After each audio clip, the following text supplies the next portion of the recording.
Radio Talk.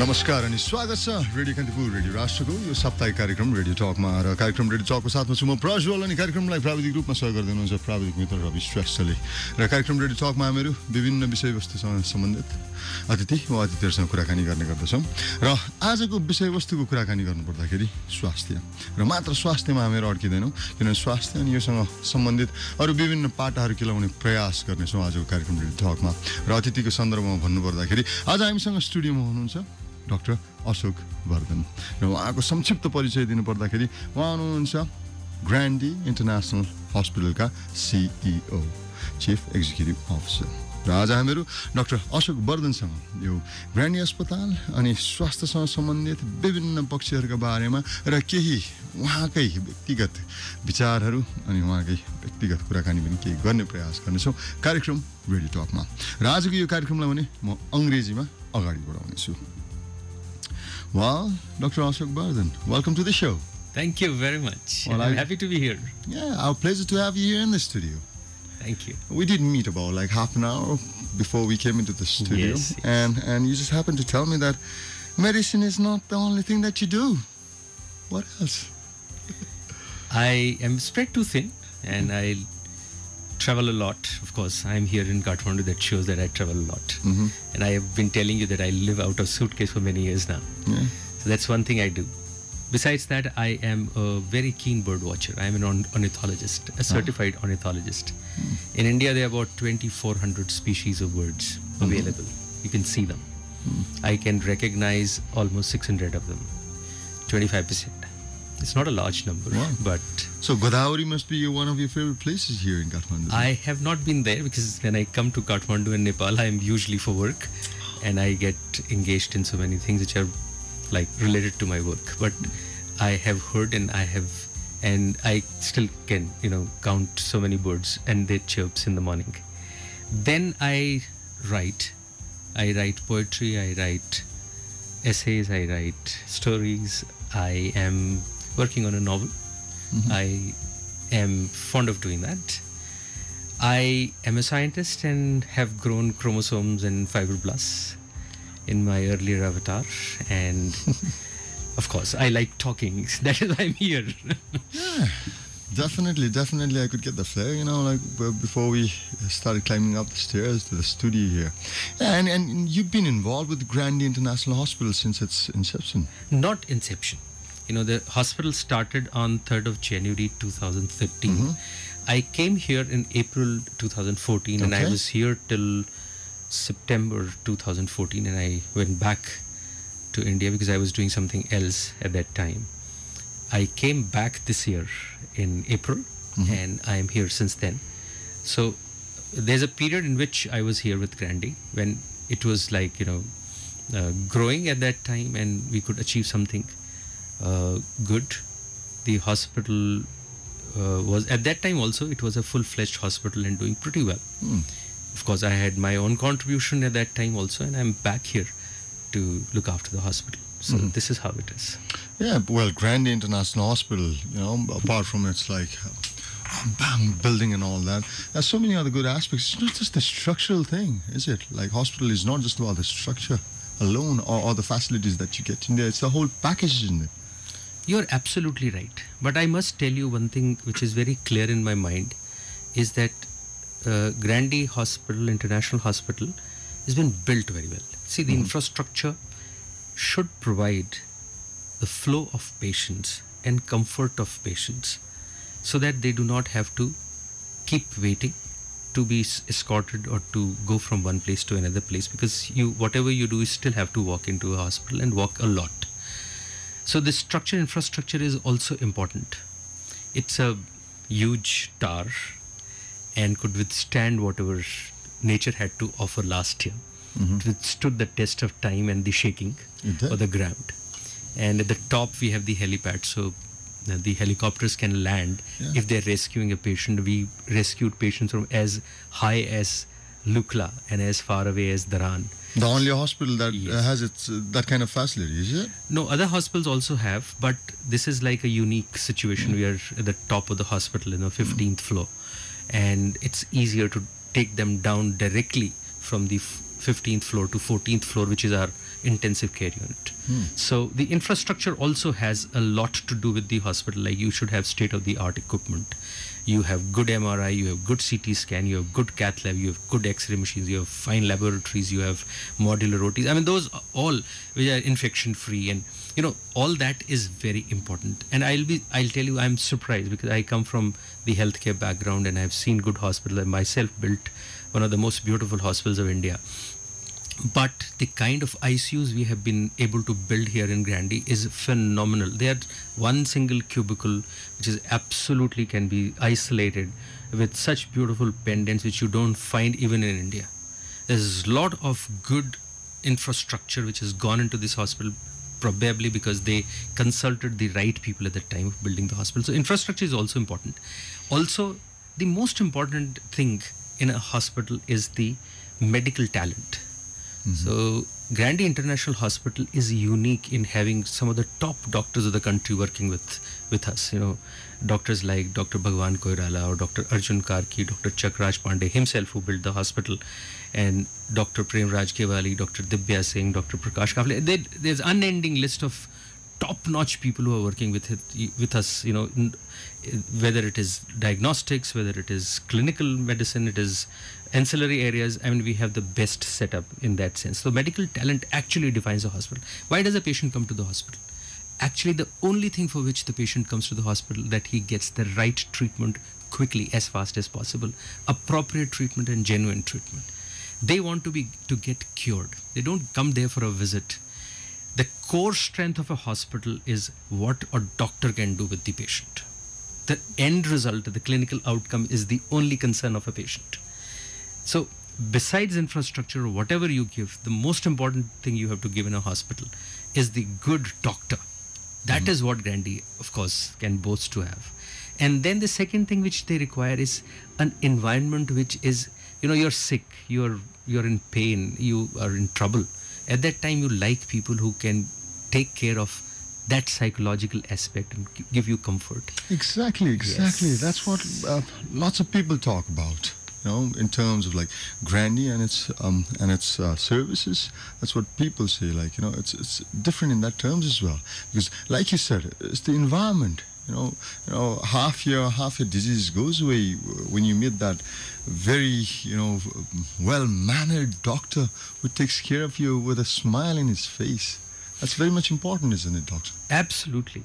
And that is where the role of nurses and rest of the hospital, the staff comes. Also, besides your doctor, and you should have well-trained nurses, and they should be empathetic towards you. You don't need sympathy. As human beings, it is more like, I want to find somebody who knows that I am suffering, and then he can take care of it. That awareness in the other person that, yes, this is the suffering and I am there to relieve that suffering.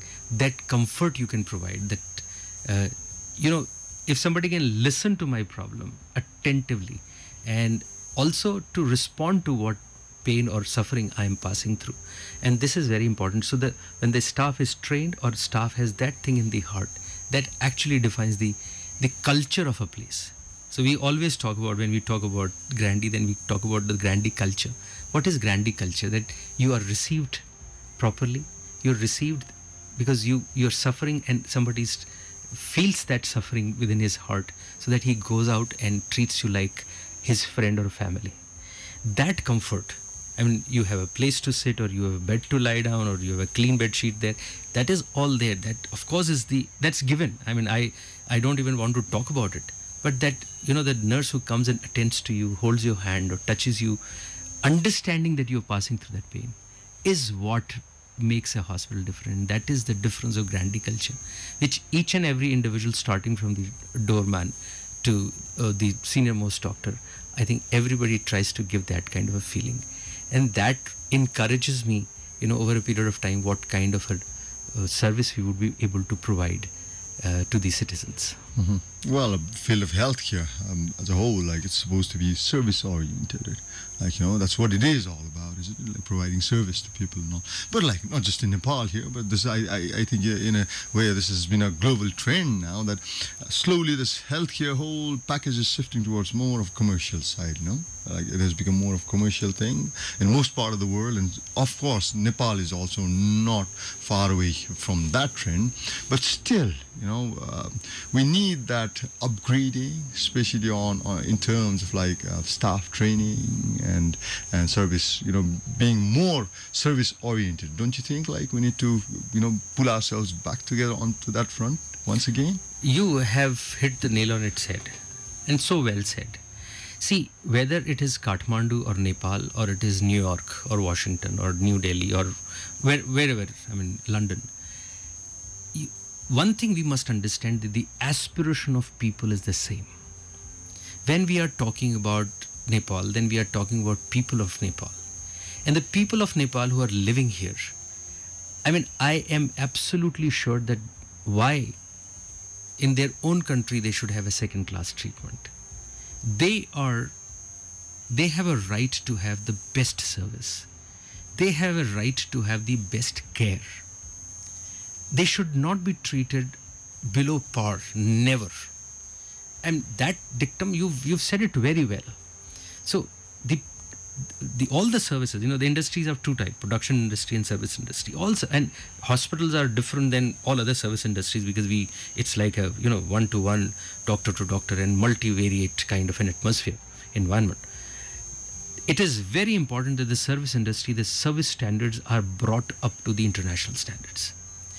I understand that the commercialization has taken occupied the front space, which probably it needn't. Yes, sustainability of the industry is important, of a hospital is important. More than that, you are not in the hospital business only to make profit. It is not cross commercialization which can run the healthcare. Healthcare actually is more of a philanthropic approach, which you cannot do away with. You're dealing with people, they're suffering, and you cannot earn out of suffering. You can alleviate the suffering and sustain yourself to provide that over a period of time. If you build a hospital, you're not building it for 10 years or 5 years. You're building a hospital for 50 years. I would like the grandchild of Dr. Chakra Pandey, when he's going out, he's walking outside on the road, then he will say, look, my granddad has built this hospital. That is what actually defines a hospital. It is for generations to come. That sustainability is required, but at the same time, the sustainability also comes only when you have this service in mind. You have to provide that service to the people which they deserve in their own country very well, actually. So this is very much important. Yes, that we put our emphasis on that. And the service delivery as well. Yeah, service delivery as well. Well, like we started off this conversation, medicine is not the only thing that you do. Like, you've been a scientist, you've seen chromosomes grow and all that, and no wonder, like, maybe you have this thing from there coming into the plate as well. The importance of environment as a whole. Yeah, absolutely. And talking about environment and all that, you've spent so much time here in Nepal, and I'm pretty sure like you've not confined yourself to Grande alone. You must have looked around different hospitals and all that. But isn't it a little sad as well to see all these corner hospitals popping out where you don't even have like minimum basic facilities that you require for a hospital? Do you think like there are so many ways that we can improve on it? Like, like looking into the whole scenario, how would you suggest that we can go about it? Like maybe, taking ourselves out of those like corner hospital trend. How can we do that? See, the evolution and the change is the only constant, as all of us know. And the evolution of all our infrastructure and services will continue. See, I must give you a complete perspective of the whole thing. I'm just digressing from sort of giving you a detail of whatever in my mind and give you a complete perspective.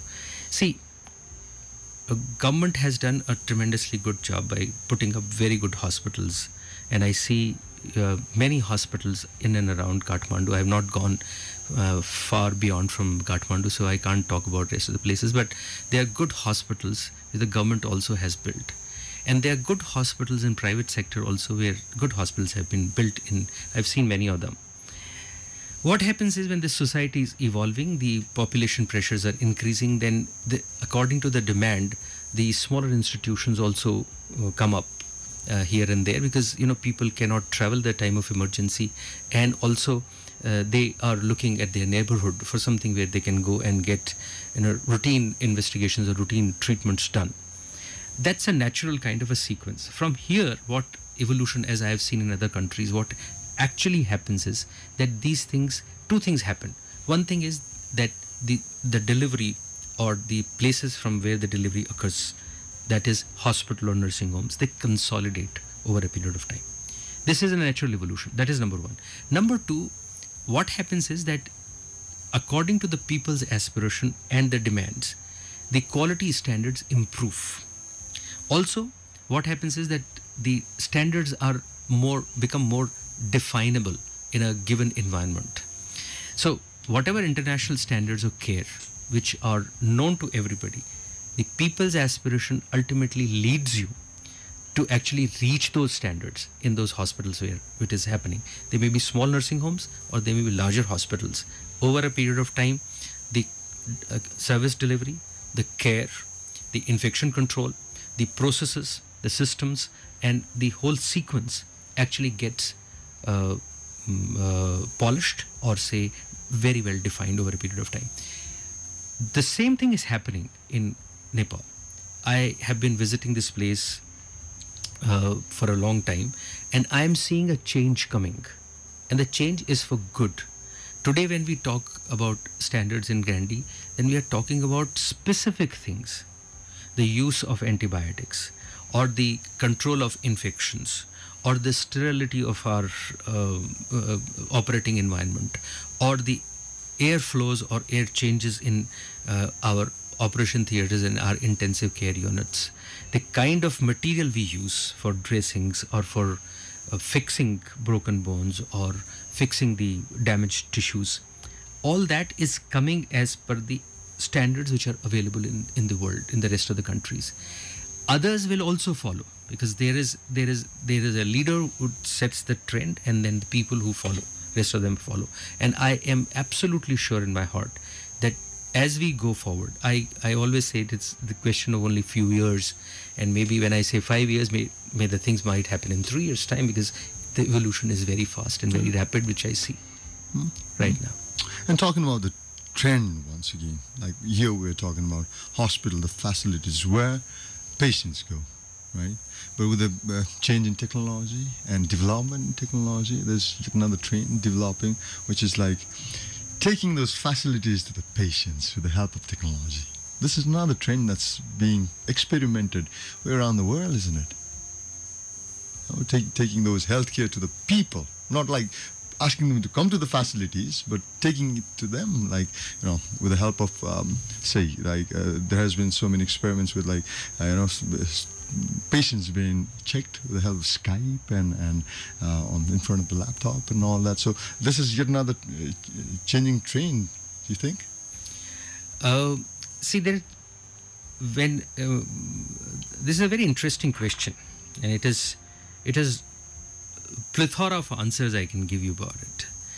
I have been in healthcare for a very long time, and when it is coming to the specific treatments or the complexity of problem, actually it has to be only a hospital. You cannot provide complete service at the doorstep. So one must understand and differentiate what can be provided at the doorstep and what the patient should come to the hospital. So this differentiation of primary healthcare and secondary healthcare and tertiary healthcare actually has only remained in words, but not in the deed or action. People have confused and have actually provided quackery at the doorstep, which is not correct. You're shortchanging people by providing shoddy care. So either you should be prepared to give them a proper care at the point of delivery, that is home, or say nearby the home, neighborhood, or you should have the plan and a sequence where you can evacuate them to the right place. Actually, both things are cost intensive and manpower intensive. So we have made a trade-off. All societies have made a trade-off in that sense. But the larger view has to be kept in mind, and the consolidation of services and a kind of a synergy which we can develop, that is more important. Telemedicine or providing healthcare at doorstep by barefoot doctors, which has been a huge concept worldwide, or other services which can be provided at home or at the doorstep, like immunization and the primary care, that's fine. We should all prepare, and there should be a contribution. But at the same time, there has to be a mechanism for which the right treatments can be offered in the select areas, and the evacuation to those areas is also very important. It is similar to food distribution. Like if you grow it in one part of the country, you have to take it to the other part of the country where that is not available, and you have to provide a transit route or transit process. The same thing has to be provided for healthcare. So if people talk a lot about providing healthcare services at the doorstep, but there's a huge limitation of providing healthcare services at doorstep. It is more important to create infrastructure which will facilitate people's movement to come to the right place. That is more important than anything else. That is how I feel. I may be sounding a little different than what the usual wisdom is, but this is how I have seen things happening practically on the ground. So, like you said, it can't be a blanket theory going, covering the whole issue, but it can be categorized. Yes. Like those kind of services can be, like, say, primary healthcare can be taken to the doorstep, but not the secondary and the tertiary ones, because those kind of treatments need specific facilities and services, right? Yeah, and also it has to be country specific. Our terrain is very difficult in Nepal. So the solutions in the in US or in Western countries or in the countries which are rich and they have enough resources, maybe our solutions will be different in this country than rest of them. So we have to find our own solutions to reach out to more and more number of people. My whole life's aim has been to develop more and more healthcare facilities for more and more people. That is what I did all my life, and I feel that is what is required to be done at a larger extent. Absolutely. Well, you are the CEO of Grande International Hospital, and that means, like, you must have looked into our health sector quite closely.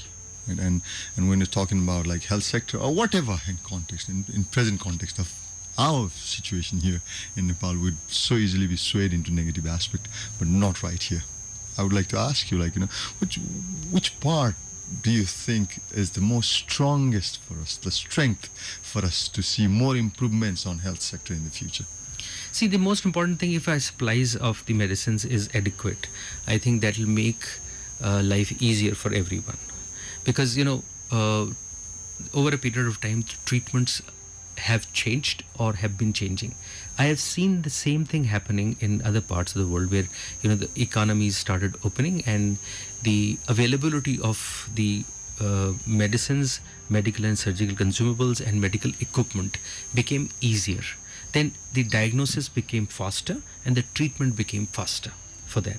So it is that integration of supplies which I think is the most important, and looking at our terrain and the constraints, that remains the critical factor. That's the limiting factor as far as I am concerned. As far as medical talent is concerned, or the hospitals are concerned, or doctors are concerned, or nurses are concerned, or the aspiration of people is concerned, no, there is no deficiency, no dearth. It is this supply chain which probably has to be strengthened so that we find right things immediately for our patients. If even today we find a lot of difficulty in repairs of our medical equipment, this is a limiting factor. So this supply mechanism, if can be taken care of, will be much better. The other thing which is important that I suggested was the facilitating the evacuation of people from one area to another area to have immediate care for them. What we think is that the chronic illnesses also people will take care of themselves and will travel 200, kilometers or 400, 600 kilometers. We only have to provide evacuation for people who are in emergency or in grave danger.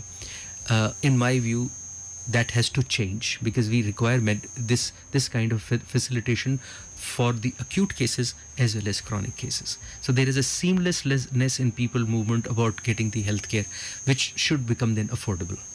Otherwise, what happens is that the most of that is actually wasted in traveling from one place to another place.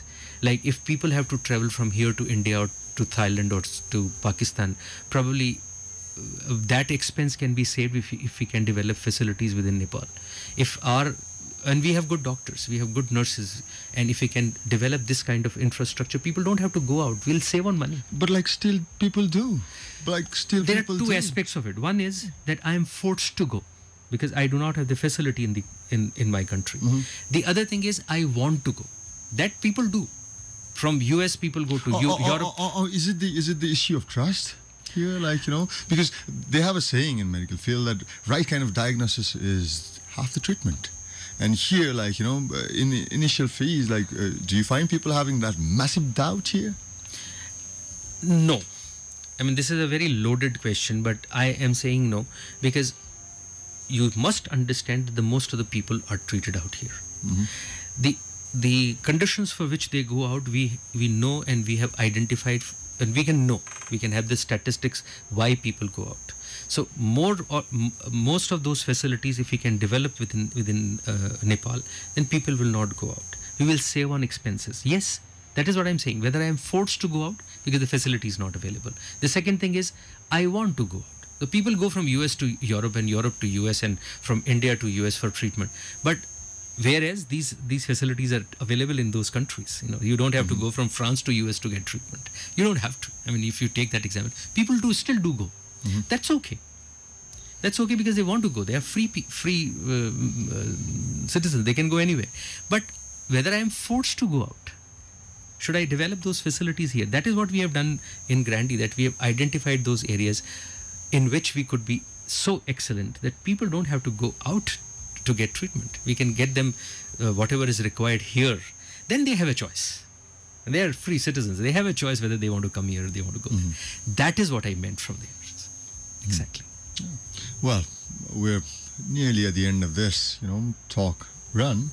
But a few months ago, I had this another young doctor here from Nepal, and he was looking into the Nepali medical sector quite closely and all that. And he had this very interesting thing to say about the future of Nepal, and he was so hopeful that one day Nepal could, if we were to follow this positive trend and keep investing in health sector wisely, he was so hopeful that Nepal could one day really turn into this country where medical tourism can happen.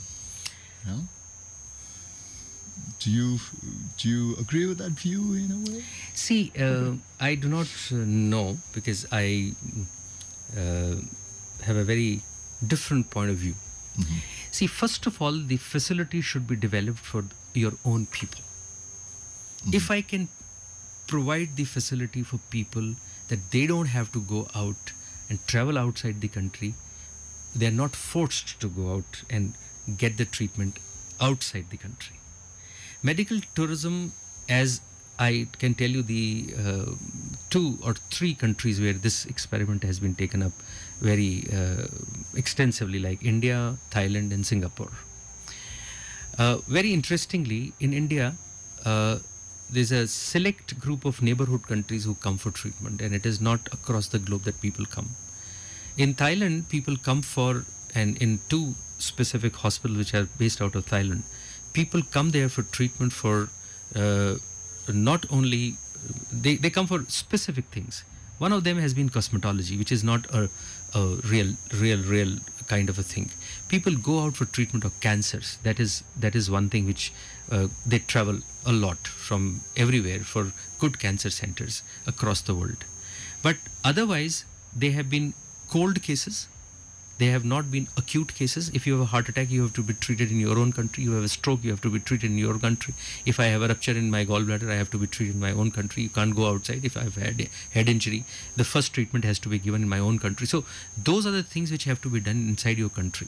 So basically, your infrastructure and your medical system has to be very strong to cater for people, and healthcare facility has to develop for the people. Yes, people from other places will come if you have excellent facilities, but I personally feel that it is a very limited movement. So any industry or healthcare industry developed on the premise that you should have medical tourism as the basis is not probably the right approach for the development of healthcare facilities in any country for that matter. Yes, the more important thing is that you should have the prime facilities, good facilities for your own people. Medical tourism as such will offer a very little, and it'll be too small a fraction to actually dwell upon as far as Nepal is concerned, or for that matter any other country is concerned. Very small fraction. The other thing is that you have a lot of tourism otherwise, so people are coming from all over the world in this place. It is a pot boiler, and there's so many people from so many nationalities. They also need healthcare. Our healthcare standards, if can go up to whatever international standards are, I think we have done it, and there is tourism is enough. Medical tourism may not be required for that. Just you and your own and the rest of the world, right? Thank you. Thank you very much for your time, Dr. Vardhan. It was wonderful talking to you. It was my pleasure, sir. Thank you. Well, 30 odd minutes was not enough. So, yeah, hopefully we'll continue our talk on your personal side, maybe in a few months' time. Definitely would love to do that. Thank you. Well, Thank you very much. Thank you very much. It was one with Dr. Ashok Vardhan, Chief Executive Officer, Grande International Hospital का र उहाँसँग यो कुराकानी गर्यौँ र साँच्चै नै हो यो 30 minute त्यति साह्रो पुगेन र केही महिनापछि फेरि उहाँसँग कुराकानी गर्नेछु र इन्ट्रेस्टिङ पर्सनालिटी इन्डिड र उहाँको अर्को पक्षको बारेमा पनि कुराकानी मौकाको पर्खाइमा हुने म छु र सायद तपाईँ पनि र यो भन्दै आज कार्यक्रम रेडी टकबाट प्रस्तुत म प्रज्वल अनि प्राविधिक मित्र रविले पनि बिदा लिने बेला भएको छ र हामीहरूको भेटघाट पुनः हुनेछ कार्यक्रम केस नेपाल बुधबारको बसाइमा 1 बजेको कान्तिपुर आएपछि र त्यस्तै गरी राति पुनः भेटघाट हुनेछ हाम्रो कार्यक्रममा लभिरा हेरिटमा म आउनेछु भूमिकाको साथमा त्यतिन्जेलसम्मको लागि भनेदेखि हाम्रो अतिथि डाक्टर अशोक वर्धन अनि त्यस्तै गरेर सम्पूर्ण रेडियो टक टिमलाई पनि बिदा दिनुहोस् नमस्कार अनि शुभ दिन